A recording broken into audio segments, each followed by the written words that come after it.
안녕하세요. 오늘 정책학 수업을 이어서 하겠는데요. 이제 거의 끝났습니다. 그래서 오늘 정책 평가 부분을 이제 배우시면은 사실상 정책학 전체를 다 배운 거나 마찬가지입니다. 혹시 기억을 하실지 모르겠는데 이 책이나 저의 강의나 순서가 어느 정도 있는 거예요. 처음에는 아주 넓은 이론, 권력 이런 것들을 배운 다음에 정책을 처음에 기획, 형성하는 단계부터 다음 주까지면 종결 끝나는 거예요. 순서대로 쭉 배우는 겁니다. 자, 그래서 정책 평가 오늘 238쪽의 얘기인데 여러분 이 평가는 우리가 아주 익숙하게 받아왔던 것들이에요. 정책 평가나 여러분들이 중간고사, 기말고사, 학점 그리고 고등학교 때 대학 수학능력 시험 이런 것들이 모두 평가인데 문제는 이게 제가 옛날에 이걸 어렵게 생각을 했어요. 저도 대학생 때는 정책평가를 굉장히 어렵게 생각했는데 그리고 어려운 과목이었고요. 제가 이제 조금 이제 지내다 보니까 이게 원리가 같아요. 어떤 거 같느냐. 여러분이 어릴 때부터 유치원, 초, 중, 고, 대학교까지 이렇게 쭉 오면서 많은 시험을 보셨잖아요. 자, 그런 시험을 봤던 내가 평가의 대상자, 내가 평가를 받아야 됐던 사람의 입장에서 쭉 온 거예요. 근데 갑자기 이게 대학교에서 난데없이 여러분들이 평가를 하는 사람 입장 걸 보니까요. 지금 이 책과 제가 가르쳐 드릴 내용은 평가를 하는 사람의 입장이에요. 또는 평가를 담당하는 기관, 평가를 담당하는 조직의 입장이에요. 그러다 보니까 아니 내가 평가를 제대로 해본 적이 없는데 이걸 어떻게 하냐고 라고 얘기를 할 수가 있습니다. 그래서 원리가 같아요. 뭐냐? 자, 평가를 하는 사람과 받는 사람은 최소한 똑같은 기준에 따라서 평가를 하고 평가를 받아야 돼요. 제가 그 자기소개서나 면접 영상을 계속 올려드리잖아요. 자, 자기소개서는 뭐예요? 주관식 평가예요. 자, 문제에 대해서 글을 보고 자기소개라는 공식적인 글을 보고 평가를 하는 거예요. 자, 이 A라는 문항을 출제를 한 사람이 대체로 평가도 같이 하게 돼 있는데 A라는 문항에 맞게 과연 자소서가 정확히 적혀 있느냐? 적혀 있으면 합격일 가능성이 높아지는 거고 좀 이게 앞뒤가 안 맞는다 그러면은 탈락이요. 자, 그렇게 그것도 평가고요. 주관식 평가입니다. 주관식 서술형 평가입니다. 자, 면접은 뭐예요? 대인 평가예요. 1대1 대인 평가. 사람 대 사람이 만나서 평가하는 거잖아요. 자, 그러면은 임의대로 아무거나 막 물어보고 대답을 듣고 평가를 할 거냐? 임의 평가입니다. 그거는요. 그것도 평가라고 할 수가 있어요. 임의대로 평가하는 거예요. 근데 그럼 좀 난리가 나잖아요. 요새 같은 경우는요. 그래서 미리 질문이 다 만들어져 있고 그 중에 골라서 한 번씩 물어보는 것, 이른바 블라인드 평가라고 얘기를 하죠. 그러니까 뭐 누구한테는 뭐 어려운 질문, 누구한테 쉬운 질문 못하게끔 하는 거잖아요. 자, 이렇게 돼 있다고 하면 평가표를 보고 이제 접근을 하기 시작하는 거죠. 자, 근데 만약에 평가의 기준이 이랬다 저랬다, 뭐 A 지원자한테는 이렇게 하고 B 지원자는 평가표가 바뀌어지고 이런 말이 안 되는 거잖아요. 자, 그러다 보니까 정책평가는 제가 지금까지 깨달은 거는 여러분이 지금까지 살아왔던 그 평가를 받았던 거나 앞으로 평가를 받을 것, 그 다음에 언젠가는 여러분들도 관리자 입장에서 또는 높으신 분이 될 거니까 그 입장에서 누군가를 자기소개서를 봐주고 면접을 보고 평가를 하는 입장이 되면은 이게 같아요. 원리가 같다고요. 제 말은요. 정책평가나 여러분이 앞으로 평가를 할 거나 받을 거의 원리가 같아요. 방법도 심지어 같아요. 다만 대상이 달라지는 거예요. 나는 유치원 선생님으로서 학생들, 나는 초등학교 선생님으로서 학생들, 대상이 달라지는 거라고요. 나는 내 입장에서는 이번에는 남자만, 내 입장에서 이번에 여자만. 자, 이런 식으로 평가의 대상이나 그러니까 절차들이 좀 달라질 수는 있는데 오늘 배우는 원리는 거의 안 변해요. 신기하다고요. 어떻게 보면은. 자, 238쪽입니다. 아래에서 두 번째 문단이요. 정책평가를 바람직한 사회를 만들기 위해서 정부가 개입하는 과정, 정부의 노력, 그 정부의 노력의 결과를 좀 자세하게 알아보고 싶은 그런 행위를 정책평가라고 합니다. 자, 대표적인 게 부동산 정책이요. 자, 부동산 정책을 이렇게 바꾸겠습니다. 예를 들어서 10월 3일 조치, 11월 1일 조치, 이런 식으로 언론에서 나오는데 그 정책이요. 정책을 결정을 한 거예요. 자, 부동산 대책은 이렇게 하자 결정을 했어요. 이제 대국민 홍보를 하는 거죠. 오케이, 홍보 시작. 근데 효과가 나타나려면 6개월 이상이 걸려요. 주식은 우리가 뭐 여기서 주식하시는 분 계시겠지만 뭐 단타로 하는 것도 있고 뭐도 있고 해가지고 이거는 정부 정책이 개입될 여지가 별로 없어요.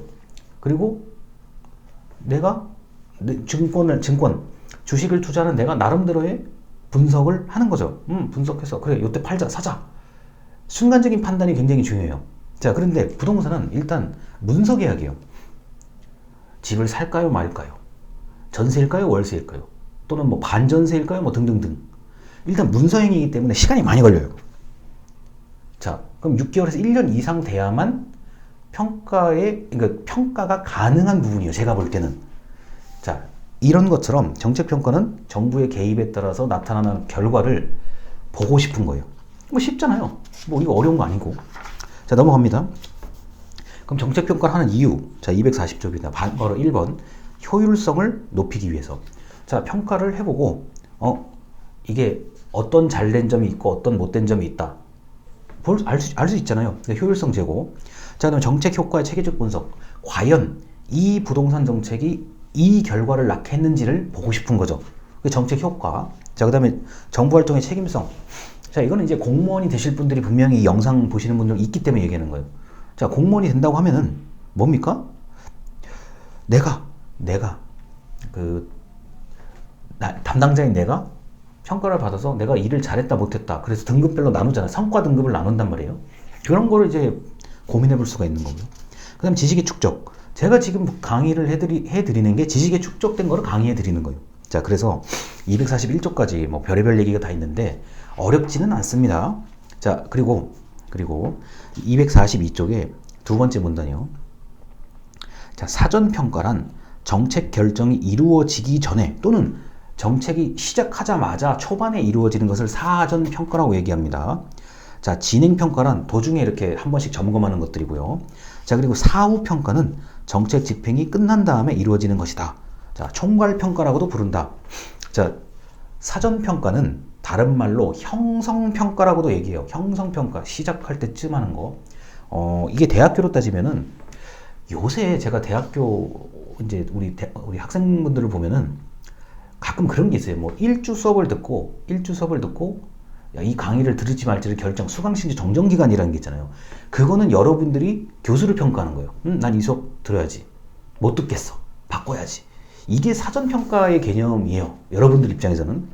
자, 그 다음에 이제 중간평가, 진행평가라고 하는 이게 중간쯤에 일어나는 평가예요. 자, 이거는 여러분들이 중간 강의 평가를 저한테 하시는 거예요. 영어를 평가하는 입장에서.